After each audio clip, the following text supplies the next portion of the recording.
alumna disertante, la licenciada Inés Robaco, doctora en Psicología, investigadora independiente del Consejo de Investigación de la Universidad Nacional de Rosario, docente de Ciencias de la Educación de la Facultad de Humanidades y Artes, autora del Desnutrido Escolar y otros textos y varios artículos. Se dedica especialmente al estudio de la conformación de las subjetividades en niños que han sido marginados socialmente y la importancia de la escuela en su constitución. Ha analizado profundamente la manera en que tanto la ley federal como la nueva ley nacional han incidido en las prácticas docentes, sus subjetividades y el impacto en los niños.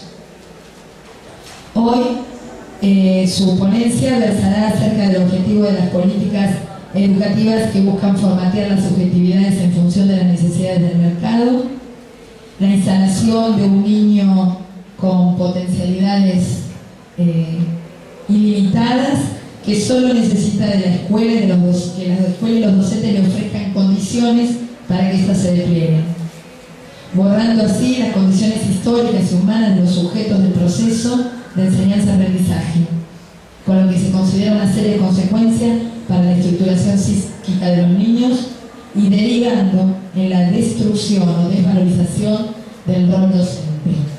¿Sí? Buenas tardes. En realidad, yo quiero decir algo antes de comenzar con el trabajo, y es que cuando la escucharon Marta, hace 28 años que estoy trabajando en ciencias de la educación. Yo en realidad vengo de la investigación como psicóloga, y lo que investigo con los niños marginados, doy un seminario en ciencias de la educación.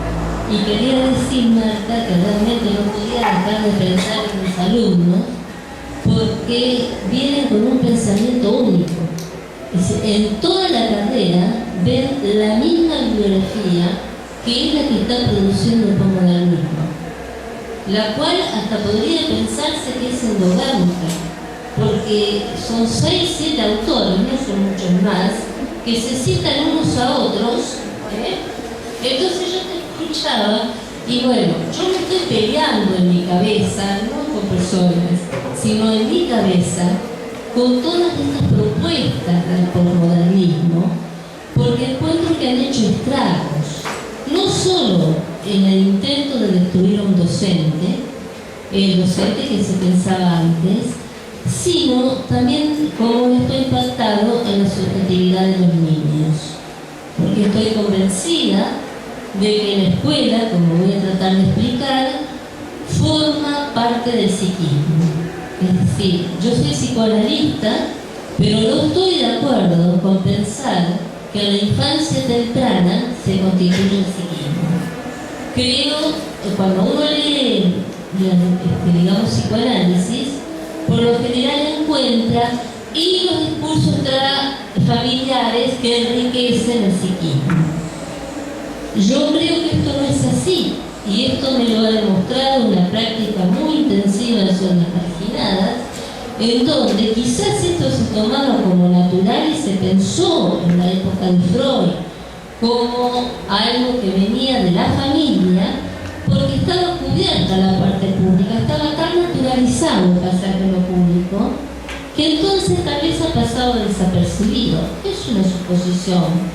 Porque hoy, con el desempleo que hay, cuando tenemos tercera generación de niños, en el sentido de trabajadores desocupados, encontramos un psiquismo tan endeble, tan vulnerable, que esto también está ocurriendo en capas medias, simplemente que yo no puedo abarcar todo, que queda como resaltada la importancia de los niños que tienen acceso a la escuela pública y a que, un lapsus, pueden ser pública, pero bueno, estoy en defensa de la escuela pública, y aquellos que no lo tienen. Hay una diferencia sustancial que el posmodernismo intenta borrar. Si ustedes han leído las últimas producciones, yo no quisiera dar nombres, inclusive voy a puntuar porque no puedo hacer un desarrollo demasiado extenso, tengo muy poco tiempo, son temas muy densos. pero encuentro enunciados, por ejemplo, en las últimas producciones, de, como decir, que bueno, vieron a la esquina un video que circuló de una producción de Flaxo, sí, en la esquina. Se presentó en Rosario hace unos años, y hará 3 años o 4, no recuerdo. Y como yo ya les venía diciendo a mis alumnos, ojo que acá se viene, que la escuela, ya lo he visto de que la escuela es un galpón, estos están dando letra para mandar más abajo a la escuela. Ojo con esto, fueron advertidos porque ya lo hemos trabajado durante todo el año y justo a fin de año sale un texto que avala lo del video de la esquina.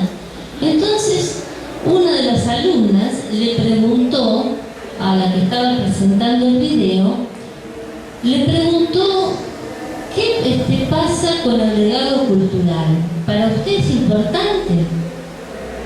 Y se quedó pensando la autora de este texto y del video y dijo, realmente no creo que hoy sirva, porque hoy necesitamos otro tipo de subjetividades. El video termina, para los que no lo vieron no lo puedo contar todo, pero es un chico de la calle, estoy diciendo de la calle y no en situación de calle, todas palabras que no son mi tema, pero no las puedo desarrollar, que quiere ir a la primaria de nuevo. Entonces le pide a la directora si lo dejan entrar, tiene 16 años. Y la directora, muy abierta, digamos, tiene interés en que el chico se alfabetice y lo hace haciendo distintas ofertas. Pero este chico es muy alto y tiene 16 años y se siente ridículo al lado de lectura de 6 años. Entonces van variando propuestas, ninguna le cabe y le salta. Pero ¿qué pasa? Vuelve al tiempo diciendo que hay unos amigos que quieren que lo poco que él sabe se lo enseñe, que si puede hacerlo en la escuela. Ocurre lo mismo, va el grupo de amigos a la escuela, se sienten ridiculizados al lado de los pequeños y les saltan. Entonces termina enseñándoles en el baldío. Entonces, ¿cuál es la hipótesis de esta persona? La hipótesis es gravísima a mi juicio, porque ella dice que no importa si no pudieron acceder a la escuela, porque todo lugar es subjetivable.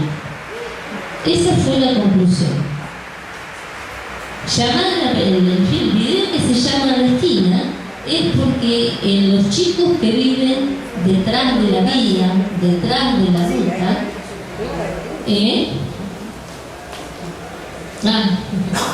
detrás de las vías, detrás de la ruta, es decir, los chicos marginados son chicos que el barrio funciona como una extensión de la familia y están en ese sentido aglutinados, porque aglutinados quiere decir que no hay apelación a una terceridad. Resulta ser, desde mi punto de vista, donde tengo muy en cuenta la historia, que voy a empezar por el tema del pensamiento. El pensamiento en un sentido general, y estoy peleando, me vuelvo a decir, con estas lecturas, y ya van a ver por qué, por las potencialidades que están planteando. El pensamiento es un producto histórico, social y cultural. Llevó años a la humanidad construir el pensamiento que hoy tenemos, bastante complejo, que se irá perfeccionando cada vez más. No hay uno definido de una vez y para siempre. Es un producto histórico. Entonces, el pensamiento surge en la lucha por vencer, por dominar la naturaleza, y siempre al interior de la lucha de clases. Este pensamiento, que llega a ser muy complejo, significa que hay representaciones que el psiquismo va constituyendo de ideas y que tienen una característica. El pensamiento tiene como característica que este conjunto, este entramado de ideas que lo van constituyendo, siempre a partir de nosotros. Uno ya cuando nace encuentra pensamientos armados, no reproduce toda la historia de los años que le llevó a la humanidad construirlo. Directamente lo encuentra y va teniendo distintos modos de pensamiento que no tengo tiempo de analizarlos ahora, simplemente voy a puntuar uno que me interesa. Y lo va reproduciendo, armando representaciones de ideas cada vez más complejas que tienen una particularidad, que es el sentido en el pensamiento humano de la historia, la impronta que da la historia. Por eso, cuando se habla de muerte del sujeto, de muerte de la historia, estamos matando el pensamiento. Y por eso hoy que tanto se habla, por el modernismo habla tanto de pensamiento crítico, y yo quiero ver dónde está, porque mis alumnos que son adultos, yo doy en el último año de teoría, en el quinto ya tienen residencia, la práctica, no lo encuentro. Y año a año se van notando las diferencias y el empobrecimiento que tienen de pensamiento. Entonces, esto no está desgastado del conocimiento, que es otra cuestión que confunde, y no creo que sea ingenuo, como es el posmodernismo. El conocimiento también es una construcción histórica. Y cuando pienso en conocimiento, estoy pensando en un conocimiento que se ha construido ligando, categorizando, se ha construido con grandes esfuerzos de la humanidad por construir categorías en base a una operación que son operatorias inteligentes. Entonces, pensamiento e inteligencia constituyen conocimiento. Cuando hoy, ¿por qué digo esto? Porque cuando confundimos, fíjense, pensamiento con inteligencia, ¿saben qué dice la Ley Federal de Educación? La definición de pensamiento que da es la capacidad que tenemos de resolver problemas. Pensamiento pragmático. Eso no es el pensamiento. Ya muchos años antes, Gardner define lo que es la inteligencia de este modo. Es decir, el modo de operar es un modo inteligente, no es pensamiento. Entonces se borra con esto, por eso digo no es ingenuo, toda la construcción histórica que implicó el esfuerzo humano en el dominio por la naturaleza. No sé si es claro.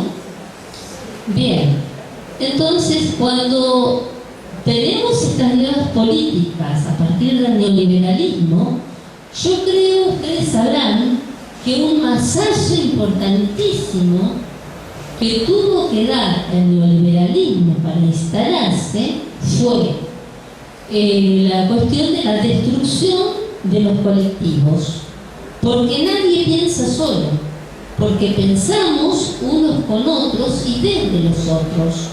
Yo suelo decir muchas veces a mis alumnos, nadie piensa mirándose al espejo, ¿no? Y esto es lo que el neoliberalismo ha logrado. Bueno, en la medida en que se fomenta el individualismo, la desconfianza hacia el otro, es muy difícil que podamos seguir construyendo pensamiento crítico y mucho menos un pensamiento emancipador capaz de transformar la realidad social. Porque hasta ese punto hemos llegado a sofisticación de pensamiento que hoy se intenta destruir. Por suerte, hay colectivos que nos resistimos a que esto se produzca, pero no somos mayoría. Tenemos que llegar a serlo. Esto es para plantear el tema de pensamiento, conocimiento, inteligencia, de acuerdo a cómo siento y entiendo que está tomando el posmodernismo. Los niños hoy parece que vienen con potencialidades innatas. Parece ser que traemos la capacidad de crear, somos en la educación prohibida, ¿la vieron? Bueno, en la educación prohibida hay un pediatra que dice que los niños son genios, hasta los 15 años, en donde ahí los adultos los taponamos y los arruinamos. A eso dice la educación prohibida. Hace 2 meses vino Tonucci a Rosario y fui a escucharlo, y Tonucci se centró en la capacidad creativa de los niños. ¿Cómo se constituye la creatividad y la capacidad de elegir? La capacidad, le digo, cómo se simplifica todo al servicio de lecturas totalmente pragmáticas. La capacidad de elegir, la capacidad creativa, son capacidades complejísimas en el ser humano. ¿Por qué? Porque para la individuación consiste, es decir, cómo llegamos a ser lo que somos hoy, por un tremendo esfuerzo psíquico en la diferenciación, en la discriminación que tenemos con respecto a los otros. Será con respecto a mamá, será después con papá, será después con otros vecinos, y así nos vamos alejando hasta que en el adulto llegamos a estar totalmente diferenciados los unos de los otros. Pero en esa diferenciación tenemos que tener en cuenta que el otro es un semejante a mí, y para considerarlo un semejante hace falta una muy buena discriminación para poder sentir que, o sea, clasificación y discriminación son inseparables.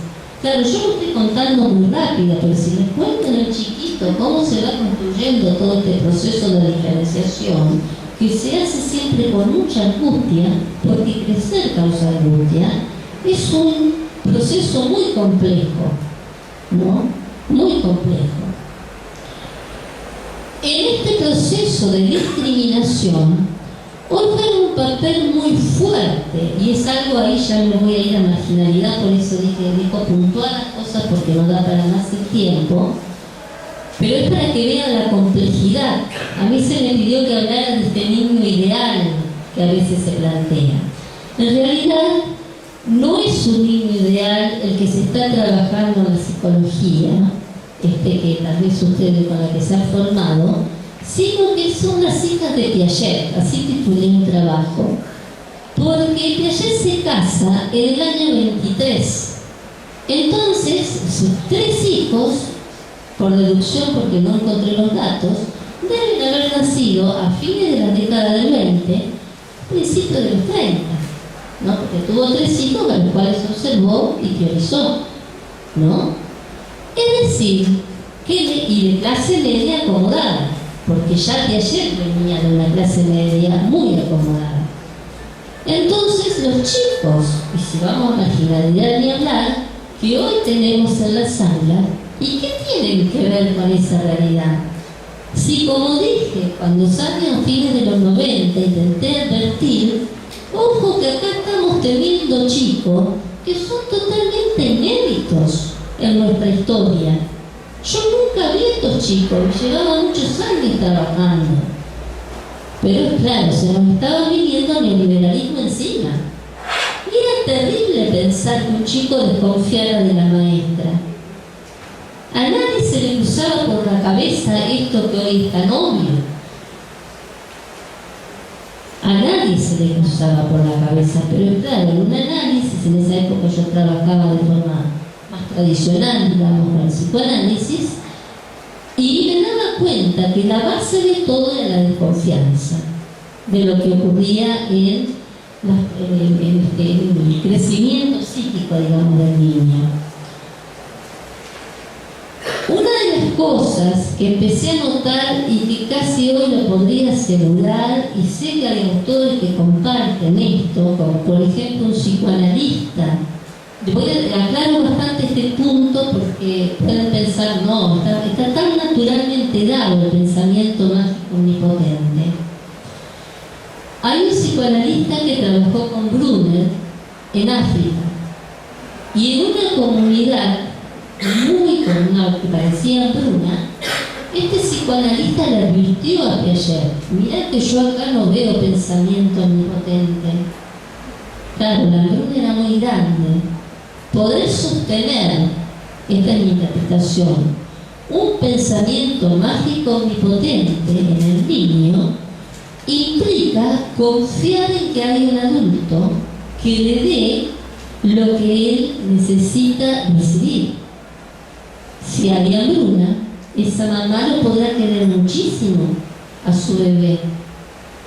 No depende de su voluntad ni de falta de afectos, como suelo escuchar por ahí, sino que hay falta de recursos de otro tipo que no está en condiciones de dar. Si lo traemos esto a marginalidad hoy, encontramos, por ejemplo, yo hace muchos años que trabajo con narrativa, encontramos chicos que dicen, cuando uno empieza a contarles un cuento, por ejemplo, no me vengas con chamullo. Fue una de las experiencias. Así empezó. Después se enganchan porque fui pensando cómo hacer para que no sientan que hay un chamullo. Pero hace poco una maestra me decía: cada vez que cuento un cuento, quiero trabajar la imaginación, me dicen, pero eso es de verdad o de mentira. Constantemente me están preguntando y yo no entiendo por qué. Esto me lo decían la semana pasada, ¿no? Una experiencia hermosa que hicieron en Zonas Marginales. Y entonces yo le expliqué lo que suponía que ocurría. Y es que el chico necesita hoy aferrarse terriblemente a la realidad porque está en el orden de cubrir las necesidades más básicas. Entonces no hay lugar para la imaginación.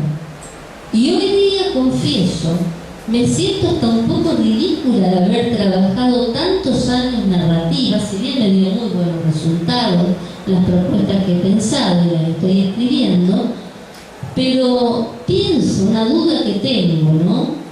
Si alguien está en medio de una selva y siente pastitos, ruiditos, está atento, no sabe por dónde va a venir el peligro, y yo le hago